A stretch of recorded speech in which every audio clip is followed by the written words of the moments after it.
Welcome to The Other Side, Mississippi Today's political podcast. I'm Jeff Pender. I'm joined here today with two of my colleagues, Taylor Vance. Taylor, hello. Hey, Jeff. And Alex Rozier, who I believe has been on before, but probably been a while. He's our environmental reporter and does all sorts of other stuff at our office. Yeah, it's good. Actually, good one of our back. computer gurus. Yeah. Anyway. We have as a guest today Senator Scott Delano, or as the Speaker of the House once used to say, Philip Gunn used to say, Scott Delano. All the time. Senator Delano, it's good to have you on. Senator Delano served in the House from 2010 to 2019 in a kinder, gentler world, and has been in the Senate since 2020, correct? That's correct. Okay. He is the chairman of the Technology Committee. He serves District 50, Harrison County on the coast. And Senator, thanks for coming on. I appreciate it. Appreciate the opportunity. And I know you don't like it when I mention that you look like a young Chris Christopherson, so I won't say that. How about that? You've told me that a few times. The beard, it's the beard. I wish I had the voice. Okay. Well, we may hear later if you want to give it a try. We've got a... AI is amazing. Yeah. Anyway, again, thank you for coming on. And No problem. as a way of kind of getting started, one reason I contacted you this week is recently at the Katrina anniversary, 20-year anniversary that just happened last week. You made a social media post that actually got a lot of attention on the coast. I think some of your colleagues in the legislature chimed in and said, heck yes, we agree with this. But you raised the issue of, ever since Katrina's devastation, we've known that Mississippi, coastal Mississippi in particular, needs to fortify homes, build drier, higher, retrofit homes where possible to make them safer for future hurricanes and to actually keep our insurance rates somewhat reasonable. And you pointed out we have not made a lot of progress there, and we appear to be lagging behind our neighboring Gulf states. Is that correct? That is correct, yes. You have worked on this for years. I know this. You've been one of the lead voices on the coast delegation for mitigation efforts. I guess to get started, where do we stand and what's the holdup? Well, first of all, just say thanks again for allowing me to come on. This is a very important issue for everyone in South Mississippi. And I think that you're starting to hear more and more people across the state that are having concerns with their insurance premiums rising. And a lot of it may not be a super strong correlation between the reason why insurance has gone up on the coast versus why it's gone up in the north part of the state. But what we do know is that the insurance market is extremely competitive. And, obviously an insurance company is looking for the lowest risk profile for their business model. And, there are a lot of states that are competing to make sure that they provide the data to insurance companies for them to know the measures that have been taken by that state to understand the risk that the insurance companies are asked to assume. And that has resulted in a lot more insurance companies going to the states where that data is available. And what you hear, the result of that here in Mississippi, is that you hear a lot of people say that my insurance wasn't renewed. It went up significantly. They dropped me. We hear this all the time. And a lot of that has to do with a lot of really international issues that deal with reinsurance more than anything. And that, this whole insurance market is extremely complex, but you'll hear the term reinsurance quite a bit. And that's the backstop, if you will, for a insurance company to make sure that they are able to pay their claims. They go out and they purchase reinsurance on the policies that they write. So it's a big market. It's a lot of moving parts. But when those reinsurance companies are not able to see that a jurisdiction such as the state of Mississippi or any other part or any other states do not have that information, it's easier for those insurance companies to go where they do have that information. And that's what you're seeing a lot of. We don't have a mitigation program here in Mississippi. It's been very frustrating since 2000, really, I think it's about 2012, back when I was in the House. Charles Busby, Hank Zuber, and David Beria were very active on the insurance industry, working with our chairman, Gary Chisholm, God love him, but rest his soul.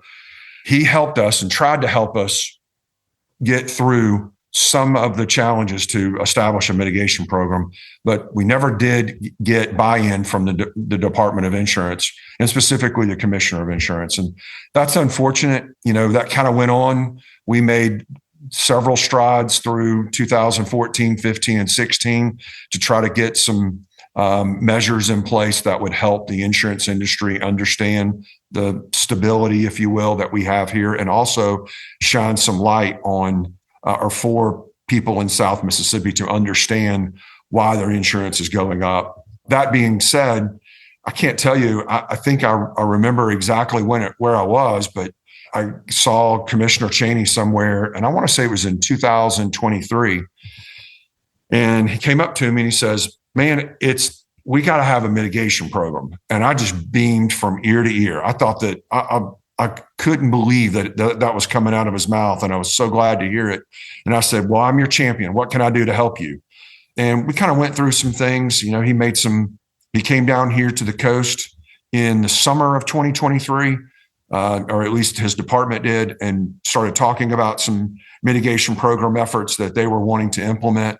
The legislature, went along with him and said, yeah, hey, look, we want you to do this the right way, but we're going to give you a carrot. And here is $5 million of state funds that we're going to set aside for use in this mitigation program. This gets you about 500 homes, maybe a little bit less than 500 homes. But you say you can do it, go do it. Show us that it works. Show us that you can run an efficient program, and that we can start seeing some differences and collect that data that's required. And unfortunately, that did not come to fruition. And in 2024, when we started the legislative session, we started asking questions of the commissioner's office. Where is this mitigation program? How many homes have you done? Who's managing it? Who's overseeing it? We didn't get a whole lot of very helpful information. In fact, I can remember specifically a insurance committee meeting where the commissioner came in and was talking about this insurance program. And he stated that we needed to change some of the original authorizing legislation to allow for homes in the north part of the state or central, north, people from off the coast to be able to be eligible for it. And he actually stated that he wanted to be able to provide some mitigation for chicken coops. And that just absolutely blew my mind. And I couldn't believe it. And things really kind of went off the rails after that. And we had at the end of the regular session, there was no general bill that was alive to provide sustainable funding for the mitigation program. There wasn't any evidence that the program was moving forward. I know they did some test cases of like 30 houses or something like that. But when someone comes to you and says, hey, we want taxpayer money to go do a mitigation program, and we're going to do 500 houses, and we're going to get this done, and just trust us, and we go along and trust that it's going to get done, and then come to find out a year later that that's not what happened, and only 30 houses got done. We had to step back and say, hey, wait a minute, what are we doing here? What are we missing? And that's really where the big rub started with the commissioner and some of the coast delegations specifically. But the issues that came up during the appropriations process, as well as the general bill discussions on the sustainable funding side of this, was actually not a coastal issue. It was actually legislators from other parts of the state who were very interested, or that questioned some of the same things that we were questioning, of whether we could have credibility within their office to be able to move forward with a mitigation program based on the information that he provided to us at that time. And this program, similar to what other states have done, would be grants to homeowners. You can build a stronger, better roof, or do some elevation? Is that the kind of the general setup or thought here? Yeah, I mean, like you said, what you're really trying to do is you're trying to make homes more resilient to windstorm loss or more resilient to any type of loss. Yeah. In South Mississippi, yes, it's a windstorm loss. And there's a lot of ways to look at this and a lot of ways to accomplish the goal of getting more homes mitigated in Mississippi to help attract insurance companies so that they will be more competitive in our premiums that are offered here throughout the state. The thing that I think where we really missed the ball here is that the commissioner looked at this opportunity as just a grant program and just administering 10,000, 12,000, whatever the dollar amount ends up being for people that go through the inspection process or the evaluation process, the re-roof, and then they get the certificate, and then they would get this rebate on the backside.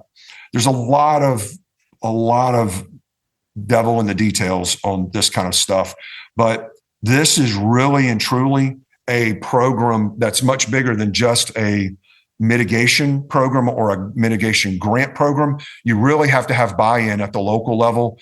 The state of Alabama, the way I understand it, they have about 8,500 homes that have gone through the mitigation grant program over there. And I believe they get like $10,000 per structure, a total of about $86 million that have been spent by state dollars for those purposes. However, they have over, I think the number's closer to 70,000 homes in Alabama that have IBHS certificates. Wow. And so the point is that you've got to go to the local jurisdictions, Mobile and Baldwin County, and say, hey, if you adopt this code plus measure so that every house that has a roof replaced or every home that's built, it's built to a more resilient standard, then you're going to have more and more people that are going to get those IBHS certificates. The Commissioner of Insurance mandated that admitted carriers provide discounts over there, and it's been a very successful program in Alabama. Commissioner Cheney has not wanted to engage the local jurisdictions in adopting any of the codes. He just wants to run a grant program and leave it at that. And that's really one of my biggest rubs that I have with the program, is that we're never going to move the ball if we're doing 30 homes a year or 200 homes a year. We've got to get to a critical mass that will attract insurance companies and for us to be competitive as a state. And has he said why? Like what his reason is for not wanting to do that?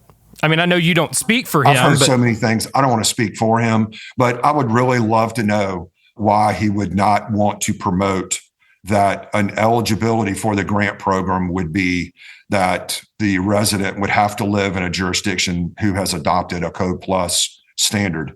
And I think you'll find that that is the cover, if you will, for the local jurisdictions to go ahead and adopt those Code Plus. There will be a little bit more cost associated with it. But if your home is 50 to 60% more likely to be there after a major storm event, is it really a cost? I mean, what we're really talking about here is being able to come home to a dry home after a hurricane event. And we should do everything that we can to make sure that these storm events are as least disruptive as possible. And this is a very easy way of doing it. And I feel like that it's very important for our mitigation program to include that. So, Senator, we just, had the 20th anniversary recently, and it sounds like in that time, the state hasn't had an established mitigation program until just recently, like you said. It wasn't until last year till we got some test funding for this program. Can you talk a little bit about kind of why it's taken so long to get to just that point, just to test out the program? Well, just to clarify a little bit, we did have another mitigation program that Commissioner Cheney supported initially and really wanted it to happen. There's the HMGP grant program that was managed, a hazard mitigation grant program, right? That was administered by MEMA and also by DFA, if I remember correctly. It moved, but I want to say that was somewhere in the neighborhood of $32 million that was spent on mitigation. And at that time, IBHS was rocking and rolling and working with other states who recognize that IBHS is the gold standard for the industry. And there's a high confidence level from the industry of a homeowner that has one of those IBHS certificates. But Mississippi didn't do that. And while the legislature complained over and over and over again that this was not the right way to do it, both the commissioner and the people that were running the program said, sorry, this is federal money. This is not state money. You don't have a say in this. We're going to run it this way. And that program was an absolute failure. So there was a lot of black eyes over that. I think there might have been I know there were some investigations. I don't know if there was anything criminally found, but it was a waste of taxpayer money. And I did not want to ever see that happen again. The insurance industry has always pushed for a mitigation program, especially in South Mississippi. But if your commissioner is not supportive of it, then it's very difficult to get something done in the legislature. He's an extremely powerful figurehead. Senator, one thing maybe for folks not on the coast or familiar, it's not only an issue of insurance being expensive on the coast. It's an issue of there not being private insurance available on the coast because we've perhaps failed to do some of these things. So people go into the wind pool, which is called insurance of last resort. Very expensive to begin with. It's quasi state backed. Do I understand right? We're getting warnings of a humongous increase coming up, like in the coming year? Well, the wind pool has been funded for years through money that is generated from the sale of surplus lines policies across the state. And when you talk about surplus lines, that's your non-traditional. Like if you can't go to Allstate or Nationwide and you're trying to, for example, trying to get insurance for an MRI machine or some type of a tractor combine or something like that, you don't go to a regular insurance company and say, hey, write me a policy on this. You have to go to a surplus lines and they're going to assess that risk and write that premium based on their underwriting methods, whatever that may be. And that's a premium you're going to have to pay. It's the admitted carriers across the state that have to provide rate filings to the Commissioner of Insurance. So, you hear a lot, and there was a lot of discussion about, the commissioner saying, well, I haven't given rate filings or rate increases for many, many, many years. And that's largely because a lot of those admitted carriers either left the state or only worked in very small pockets throughout the state. But when it comes to what we're dealing with down here, there are insurance companies that are both admitted carriers as well as the surplus lines carriers that will not take the risk of a house that was built in 1956, even though it survived Camille and Katrina and Elena and all the other storms that have been here. They don't want to insure that house that doesn't have an occupancy permit, that was not inspected during the construction, that doesn't have no one knows the age of the roof. So that homeowner is left with no choice but to go to the wind pool. And the wind pool by its nature is going to be the highest premium, available in Mississippi. And we do not want policies in the wind pool. In fact, we try to do everything we can to mitigate homes mitigate homes who are in the wind pool to try to get them out of that particular plan and get into the free market. And I should say that the wind pool, Mississippi Wind Pool Underwriters Association, has been extremely successful in managing their own mitigation program for their policyholders. And they've done that for a number of years, and it's helped us depopulate. But because of all the other natural disasters across the country, we're starting to see the number of policies written in the wind pool climb again. And that's not a good sign for anybody, because that means they're paying the highest premium. And yes, you're right. That surplus lines money that goes to help backstop some of the cost or some of the expenses within the wind pool program has been cut numerous times over the last couple of years. And Commissioner Cheney's been supportive of those cuts. because that money that was cut from the wind pool ends up going to, in most cases, a rural fire truck program. And if you know about that, that's an extremely popular popular program across the state, and everybody loves to get their new fire trucks. So that's been a big political, shot in the arm for anybody that's able to deliver a fire truck. It's a shame, though. Well, you touched on this earlier. Some folks might hear about these issues of people on the coast not being able to get insurance, not being able to get affordable insurance. But I think, as you mentioned, it's not just a coast issue. This has ramifications in North Mississippi on insurance costs even, correct?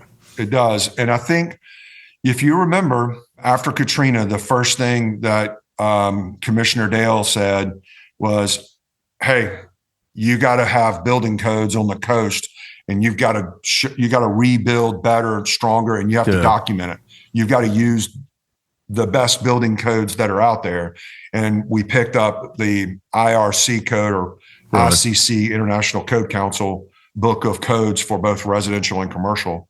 And those IRC codes are what we later adopted as a statewide building code. If any jurisdiction in the state of Mississippi is going to adopt a building code, it had to be one of the latest, I think, 3 revisions of the IRC code. But we did not mandate that counties or municipalities had to enforce building codes.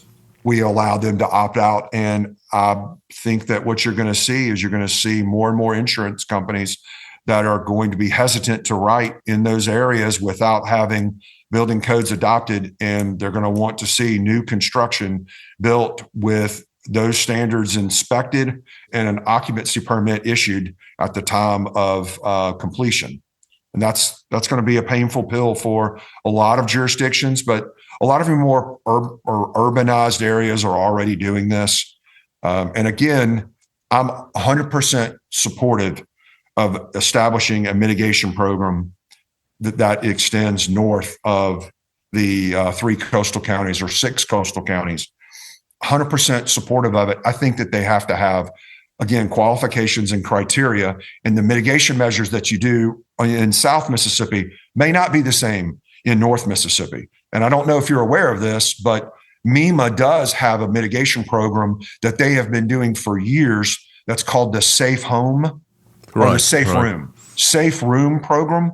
And they get money from the feds a little bit at a time. It's a little more costly per unit to be able to do it, but you're going into an existing house that does not have an occupancy permit, wasn't built by code, but they're fortifying a room so that if you have a tornadic event or some high wind event and you need a place to go and protect your family, you'll have a more or less a cage or a safe room that's built within your house that hopefully will sustain the damage from a direct hit from a tornado.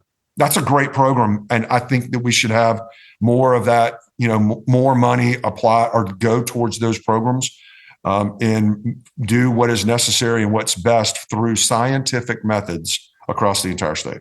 Well, Senator, you seem to be pretty knowledgeable of insurance policy and have some passionate opinions. I guess I would just ask, there's statewide elections coming up in 2 years, and I mean, I think a lot of people are speculating if Commissioner Cheney's going to run again. I mean, would you be interested in running for that office? I'm a businessman. I got a lot of projects that we're working on down here in South Mississippi. This is my passion. This is the way that I give back to my community. I told somebody this past week, I was a Katrina survivor and I had survivor's remorse. So everybody in my family, my immediate family, lost everything, lost all their houses, everything. And I was very fortunate. My family didn't have much damage. We lived in a newer house, and we were very fortunate. But I watched the pain and suffering of the people in my neighborhood and here in South Mississippi. And I jumped in and helped with my building officials on issues where I can.